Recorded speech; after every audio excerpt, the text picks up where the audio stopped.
She didn't take her hairbrush. That was the first thing I noticed. The suitcase by the door was gone. Her charger, her denim jacket, the purple water bottle with the dent in the lid, all gone. But the hairbrush? Still on the sink, tangled with strands of her hair like a crime scene no one cleaned up. It made me pause. I stood in the bathroom doorway with the light off, heart pounding like I'd walked into someone else's life. The silence was thick. Not peaceful, not calm, just heavy. Like the air had decided to suffocate me for letting this happen. I didn't even check the closet. I knew what I'd find. Empty hangers. The one drawer that always stuck. Smooth as butter now. I should have felt angry, or betrayed, or something other than. Stupid. But what I felt most was embarrassed. Because she didn't even slam the door. She didn't throw a scene. She didn't write some long, dramatic goodbye. No yelling. No tears. Not even a cheap sticky note. She just left like she was headed to the grocery store. And somehow, that hurt more. I walked through the living room like it was an open casket. Pillows fluffed. Blanket folded. Coffee cup rinsed, but not washed. The last text on her phone from me still read. Want me to pick up that soup you like? No reply. I sat down on the couch, not knowing whether to scream or laugh. There was no music playing, no TV on. Just the refrigerator humming behind the wall and the whisper of my own thoughts asking me, how long have you known this was coming? The answer? Way too long. I saw it in the way she started turning her phone over when I walked into the room. In how she didn't hum when she cooked anymore. In the way she got quieter when I said I missed her. And now? Now it was confirmed. She had finally done it. She'd gone. Packed up the pieces of herself she wanted to keep and left the scraps for me. But what she didn't know is, I made it easy on purpose. I saw the signs. I left the door unlocked. I didn't chase her car when it pulled out of the lot 2 nights ago. I didn't respond when she said, maybe some time apart will help us figure things out. I just nodded. Because part of me wanted to see if she'd do it. If she'd really go. And when she did, I stayed calm. Too calm. That's when I realized something I think she still doesn't know. She thought I'd beg. She thought I'd cry. She thought I'd unravel without her. But instead, I exhaled. I didn't hold the door open for her to walk out. I held it open so I could finally close it and lock it behind her. I thought she was gone for good. That's what I told myself the first 3 days. I didn't text her. I didn't check her location. I didn't even stalk her social media like some desperate teenager. I just sat in the quiet and tried to remember what it felt like to breathe without needing her to fill the room.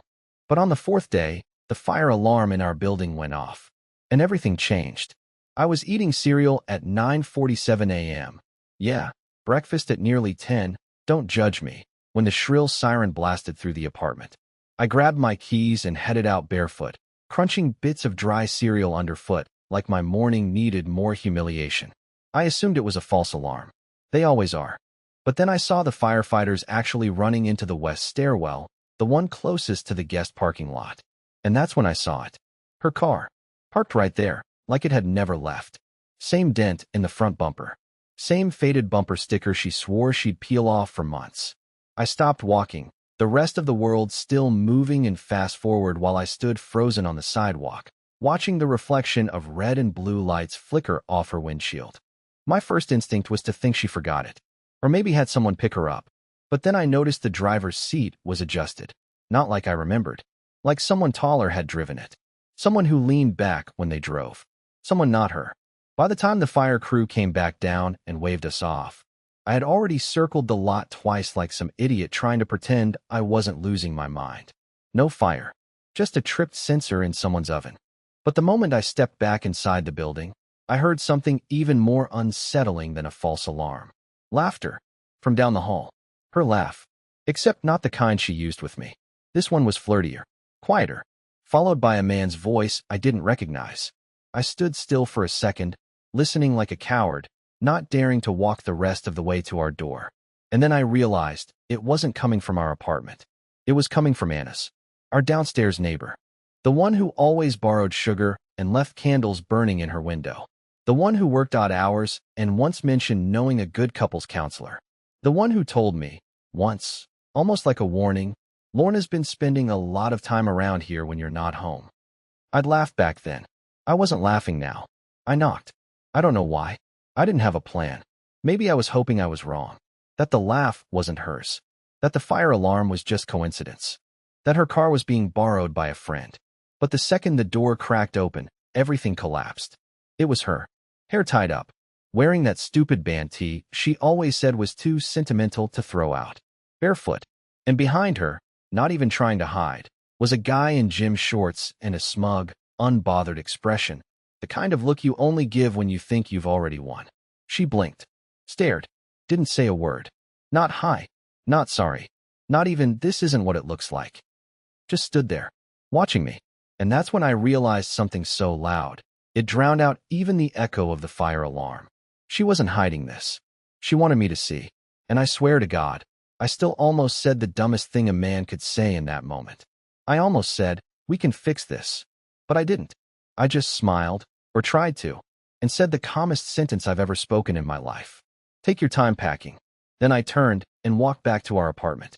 I closed the door gently, and that's when I started planning the part she never saw coming. I didn't cry. That surprised me.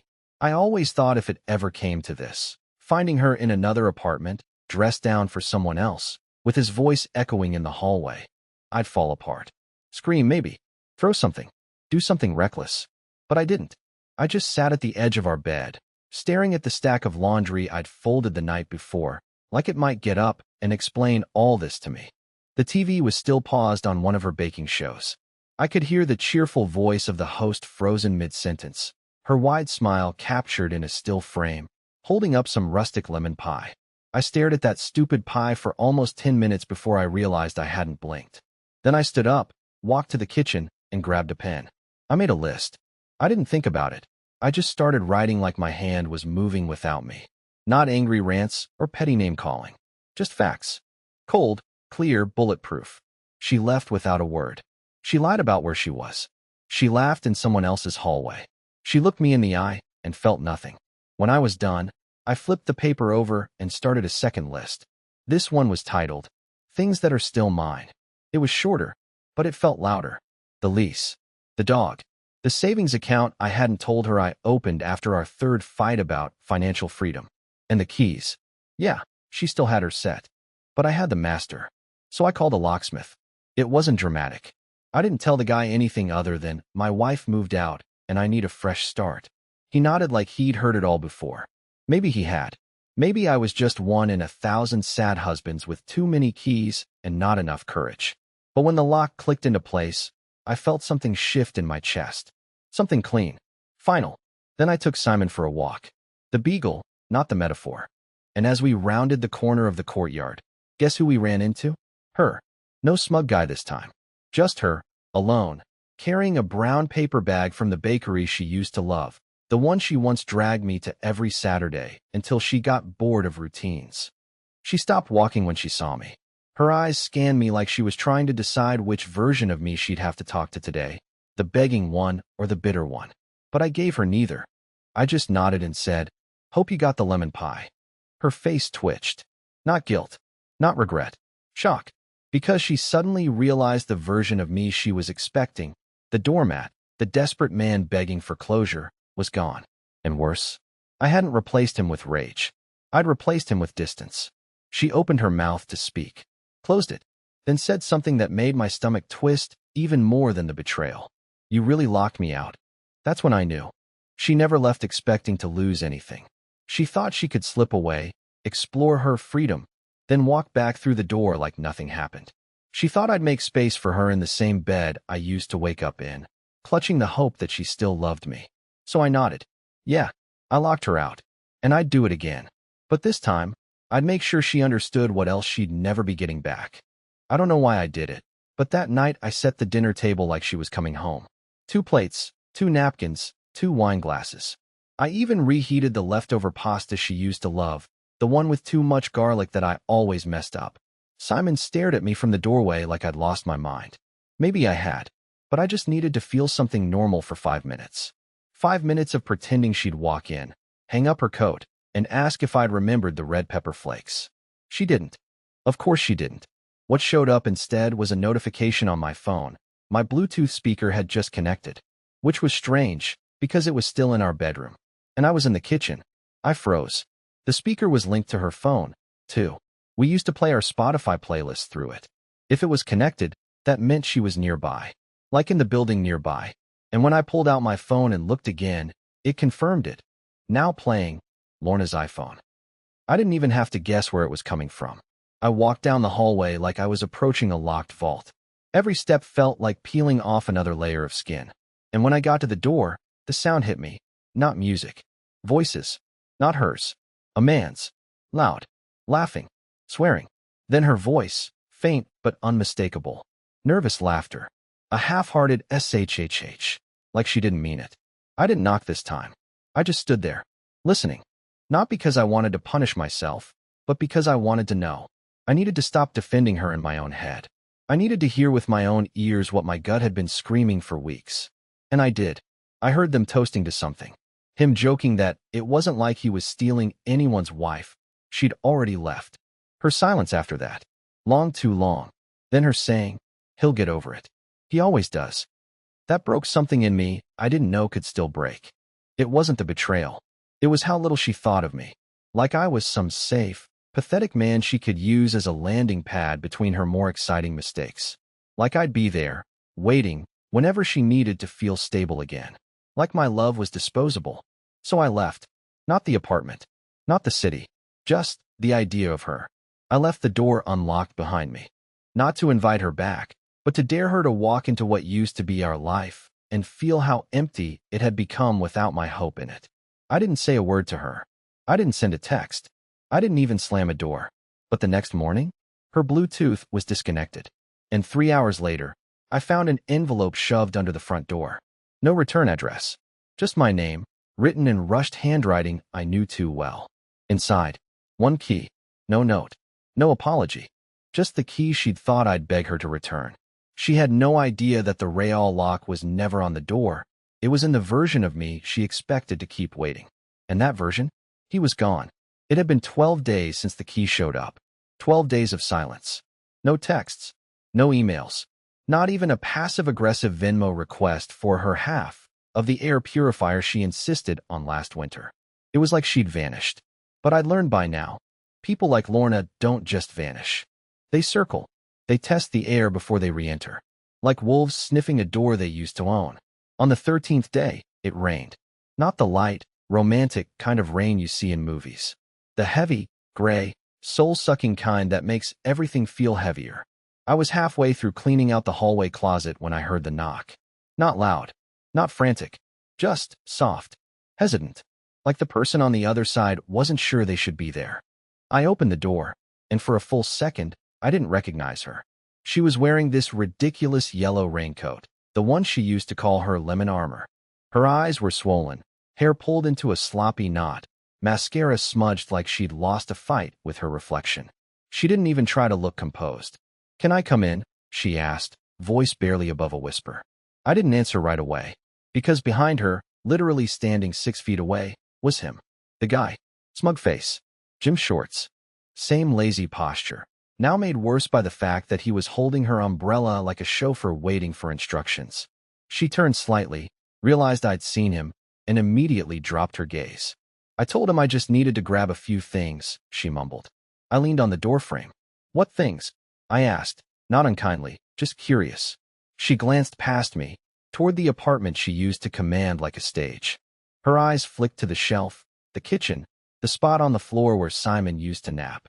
But nothing in that moment hurt as much as her eyes stopping on the hallway, and the pair of shoes sitting neatly next to mine. Not hers. Not mine. Someone else's. I hadn't planned it. It wasn't some grand revenge. But 2 nights ago, I met someone. A woman named Evie. She was quiet. Kind. We talked for hours about nothing and everything. She wasn't some rebound fantasy, just a reminder that I was still allowed to exist outside Lorna's gravitational pull. I didn't even realize Evie had left her shoes. But Lorna saw them, and everything in her face shifted. She opened her mouth to speak, maybe to accuse me, maybe to apologize, maybe to fake some sadness she didn't feel. But before she could get a word out, her phone buzzed. She flinched. I saw the name on the screen. It wasn't his. It was someone else. A third guy. I didn't say anything. Didn't need to. She stepped back, like the hallway had just tilted beneath her. She turned halfway, then looked at me one last time. "You really changed," she said, like it was an accusation. "No," I replied. You just ran out of chances to expect me not to. She stood there for a second, as if waiting for the old version of me to crack. To say fine, come inside. To play the same broken record we'd both danced to for years. But I didn't. I just nodded toward the elevator and gently shut the door. Behind it, the silence didn't feel heavy anymore. It felt earned. And for the first time in forever, I felt like the man she never believed I could become. The one who finally stopped waiting for her to care. I didn't expect to hear from her again. After that rainy day encounter, I figured she'd shrink into the shadow of her own decisions, too proud to admit defeat, too stubborn to say sorry. Lorna never apologized. She justified. She rewrote. She edited memories like old drafts no one else was allowed to read. But she didn't vanish. She just got messy. It started small. My doorman, Felix, told me she'd been coming around during the day when I was at work, just pacing the sidewalk, sometimes standing across the street pretending to be on the phone. Once, she asked him if I was doing okay. Felix, bless him, told her flatly, he's doing better than ever. I didn't even ask him to say that. The universe was finally tired of protecting her. But then something truly strange happened. Evie, the woman I'd quietly started seeing, called me one evening, her voice shaking. She left a note, she said. What? Who? Lorna. On my door. I felt my stomach cave in. Evie lived just 2 buildings down. We hadn't even posted a picture together, hadn't made anything public. But somehow, Lorna had found out, tracked her down, or worse, watched us. I rushed over, and there it was. A single envelope, taped neatly to the door like some deranged welcome letter. No name on the front, just a wobbly heart drawn in pink marker. Inside was a folded sheet of notebook paper, torn at the edge. It read, "You don't know him like I do. He's fragile. He clings. He breaks things without meaning to. Just be careful. I'm not trying to take him back. I'm just trying to protect you from the crash." No signature. Just that twisted, backhanded kindness that was always Lorna's favorite weapon, disguised concern. A toxic perfume she sprayed over everything she ruined. Evie looked at me like she wasn't sure what to believe. And honestly, I wasn't sure either. Not because I still had feelings for Lorna. That part of me had starved. But because it suddenly hit me how much of my identity she had shaped. How she'd trained me to expect blame wrapped in affection, guilt smothered in tenderness. "I'm not fragile," I said, trying to sound confident. Evie raised an eyebrow. "I never said you were." That one hit harder than I wanted to admit. Because the truth is, I had been fragile. I had clung. I let Lorna twist my spine into a shape that fit her idea of love, and now I didn't know how to stand straight in front of someone healthy. I felt like a man with bruises that hadn't healed but weren't visible either. But here's the thing, Evie didn't flinch. She didn't leave. She just took the note, folded it slowly, and dropped it in the trash like it didn't deserve any more of the oxygen between us. "Let her haunt herself," she said quietly. "Not you." That night, I slept deeper than I had in months. But when I woke up the next morning, my phone had 16 missed calls. All from Lorna. And the last voicemail? It was just 5 words, whispered like a secret she couldn't believe she was saying out loud. "You locked me out forever." She finally understood. But it was already too late. The first time I saw Lorna at the party, I thought I was imagining it. There was no way she'd show up here. Not this building, not this floor, not this night. But there she was, hovering just inside the doorway, holding a glass of something she probably hadn't poured herself, scanning the room like a ghost trying to find the life she used to haunt. It was Evie's housewarming party. She'd just moved into a new place, bigger, brighter, full of people who actually smiled when they talked. I helped her paint the kitchen 2 weeks ago. She'd picked this soft, warm green that reminded me of calm mornings. I hadn't realized how much I missed those until I had one again. Everything felt new, even me. That night was supposed to be the first time we stopped tiptoeing around the past. No more whispered introductions. No more hiding each other from the fallout of Lorna's long shadow. It was the first time I held Evie's hand in front of other people, and meant it. And then Lorna walked in. She wasn't invited. That much was obvious from the way the room shifted when she appeared. Conversations paused. Glances were exchanged. I didn't even know she knew anyone here. But of course she did. Lorna always found a way to be exactly where she wasn't supposed to be. She made her way over like she was walking through fog, locking eyes with me across the room. I didn't move. Evie squeezed my hand once, just enough to say, "I've got you." and then let go so I could face whatever this was about to become. Lorna didn't say hello. She just stared at me for a long, uncomfortable second before saying, "This is your world now." It wasn't a question. It was an accusation. I took a breath. "Yeah, it is." She smiled. "Not a real one. The kind you give when you're trying not to crack your own mask. You look different." "Because I am." She looked down at her drink. "Everyone here thinks you're the victim." I tilted my head. I was. That one landed. Her eyes flashed with something sharp. Hurt or pride. I couldn't tell. Maybe both. Maybe they were the same for her. Then she leaned in closer, voice low, like she wanted the room to lean in with her. "Do they know the whole story, though? The real version?" I didn't flinch. "The version where you left me without a word, moved into another man's apartment, and came crawling back when you realized he wasn't a fairy tale? That version?" Silence. I could feel the tension ripple through the people around us. Nobody interrupted. Nobody stepped in. It was like the party had frozen just long enough for Lorna to realize she was no longer the lead character in this script. She opened her mouth to speak, probably to rewrite everything, like always. But before she could, Evie stepped forward. Calm. Collected. No theatrics. Just one quiet sentence that shattered the room like glass. "He doesn't need to defend himself anymore." Lorna's face broke. Not into tears. Not into rage. Just into this dull, blank stare like the fight had finally left her bones. She backed away. Didn't finish her drink. Didn't slam the door. Just turned and walked out, leaving behind nothing but that familiar scent of disappointment, like smoke from a fire that burned long ago but still haunts the walls. No one followed her. Not this time. And as the music started again, as the laughter slowly filled the gaps she left behind, I finally understood something I'd never been able to before. She had always believed I'd never let her fall. But now that I had, she didn't know how to land. I found one of her old sweaters last week, buried at the bottom of a box labeled winter stuff that I hadn't touched since she left. It still smelled faintly like her old perfume, that clean vanilla scent she used to spray before heading out the door to places she never told me about. I didn't cry. I didn't even get angry. I just folded it neatly, placed it in a donation bag, and zipped the box shut. That's the thing no one tells you about healing. It doesn't come with fireworks. There's no big musical moment, no perfect apology that sets the world right. Healing is a quiet decision you make 100 times a day, not to go back, not to reopen what you finally managed to close. I saw Lorna one last time, accidentally, at the farmer's market on a Sunday morning. She was standing alone by the bread stall, staring at a table full of loaves like she didn't know how to make small choices anymore. She didn't see me. I watched her for maybe 10 seconds, and in those 10 seconds, I didn't feel rage, or loss, or longing. I just felt done. Evie walked up beside me, smiling, holding 2 coffees and a bag of peaches. "You okay?" she asked. I nodded. More than okay. And I meant it. It's strange how fast things can change once you stop holding space for someone who never planned to stay. I used to think closure meant some deep conversation, some perfect final scene with all the right words.